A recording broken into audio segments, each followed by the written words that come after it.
Bukan saya yang berbicara, tapi kami yang berbicara, kata Kamarudin Simanjuntak. Jakarta baru-baru ini, kuasa hukum keluarga Brigadir J, Martin Lukas Simanjuntak mengungkapkan salah satu sosok perwira yang menjalani sidang kode etik, sempat menemui Kamarudin Simanjuntak untuk memintanya agar tidak terlalu vokal. Seperti diketahui, Kamarudin Simanjuntak memang sangat tegas dan berani belak-belakan dalam berbicara demi membela kliennya, Nofriansyah Yosua Huta Barat atau Brigadir J, Martin Lukas Simanjuntak saat hadir dalam program Apa Kabar Indonesia Malam TV One mengungkapkan bahwa ada salah satu perwira yang menemui Kamarudin Simanjuntak. Sebenarnya saya jujur ya, ketika mendengar 3 nama tersebut cukup kecewa. Salah satu dari mereka itu justru di tanggal 18, seingat saya ya, itu menemui abang kita, koordinator kita lah, Kamarudin Simanjuntak, ujar Martin, dalam program Apa Kabar Indonesia Malam TV One, Selasa, 6 September 2022. Kedatangan perwira tersebut, ungkapnya, meminta agar kuasa hukum Brigadir J itu tidak terlalu vokal dalam kasus kematian kliennya. Hanya ingin silaturahmi dan juga mengatakan agar cooling down, supaya jangan terlalu keras dalam hal ini, sambung Martin. Ketika ditanya oleh host mengenai sosok perwira yang dimaksud, Martin Lukas Simanjuntak enggan untuk menyebutkannya. Jangan nanti saja, ini kan berhubungan komunikasinya koordinator dengan beliau, ketemu di Jakarta, Kapolda, datang dari daerah. Kalau ini benar jujur saya kecewa, kenapa saya kecewa? Karena ternyata beliau ini bagian dari CR Leader menguatkan apa yang diperjuangkan, kata Martin. Mengenai tujuan perwira menemui Kamarudin Simanjuntak, Martin menduga bahwa itu merupakan respon dari keterangan pihak kuasa hukum Brigadir J yang terlalu tajam. Pada saat itu kan kita lapor tanggal 18, pada saat lapor kita ditemui media ya, dan itu kan penjabaran kita tajam sekali.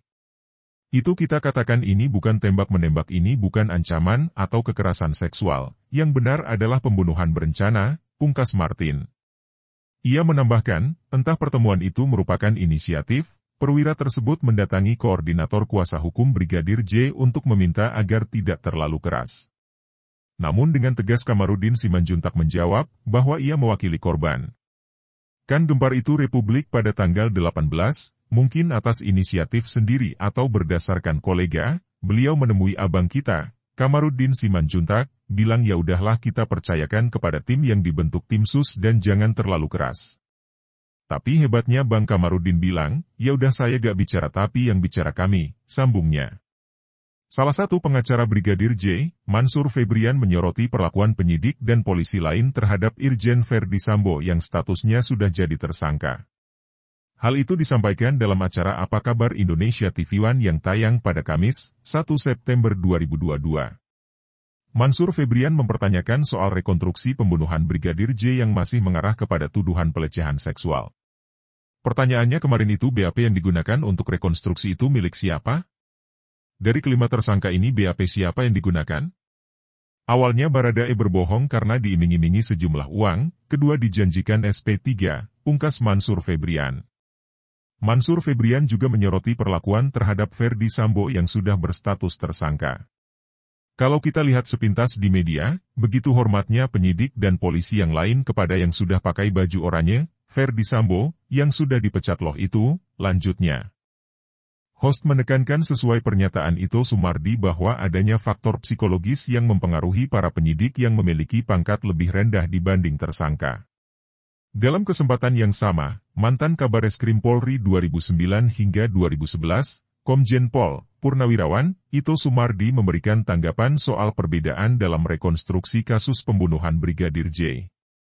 Pertama saya ingin menyampaikan informasi dari aspek teknis dan aspek normatifnya mengapa dalam penyidikan kasus pembunuhan itu perlu adanya rekonstruksi untuk memperkuat dugaan terhadap tersangka, selain karena memang pembunuhan pasti korbannya meninggal, ujar Ito Sumardi. Hingga nanti tujuan rekonstruksi ini adalah untuk mendapatkan gambaran yang jelas bahwa betul terjadi kasus tindak pidana pembunuhan yang disangkakan dan untuk menguji kebenaran keterangan terdakwa maupun saksi, sambungnya. Ito menambahkan, dalam proses tersebut juga kemungkinan akan ada kendala psikologi, karena melibatkan orang-orang yang memiliki ikatan emosional. Kedua mungkin ada kendala psikologi, kenapa? Karena ini pelakunya semua orang dalam, atau dalam grup. Beda kalau kejadiannya itu melibatkan orang yang tidak mempunyai hubungan emosional, disinilah dibutuhkan LPSK, sambungnya. Ketua LPSK, Hasto Atmojo Suroyo juga memberikan tanggapan soal kesaksian Baradae atau Richard Eliezer yang tetap konsisten dan berdiri sendiri dibandingkan 4 tersangka lainnya. Memang ada sedikit satu situasi yang membuat Baradae agak emosional pada proses rekonstruksi itu, saya tidak ingat yang mana. Tapi dijelaskan bahwa kenapa tersangka yang lain ini dianggap oleh Baradae tidak menceritakan yang sesungguhnya, itu yang membuat dia jengkel, ungkap Hasto. Hasto mengatakan bahwa Baradae masih tetap on the track tetap pada keterangan yang diberikan. Rekan MZN.